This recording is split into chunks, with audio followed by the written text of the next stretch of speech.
Good morning, ma'am. This is my vlog.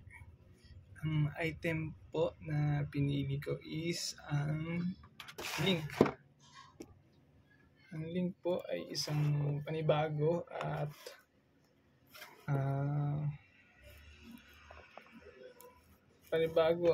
sunod sa usong item.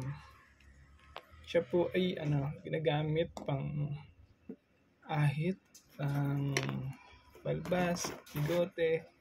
Marami po siyang pwedeng functions. Una, ito po yung laman po niya.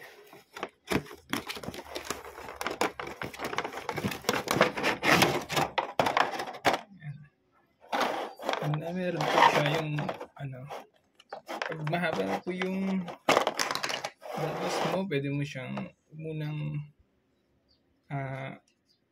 putulan o pikli ang gamit ko. Ito po siya ginagamit. Ayan.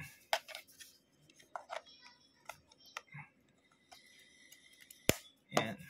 Hindi po muna ito ang gamit niya.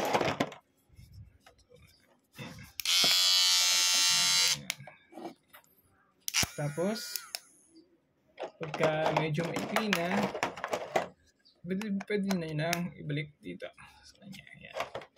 Ito mismo yung gumagamit para maikli yung mga buhok mo sa balbas o bigote, mga ganyan.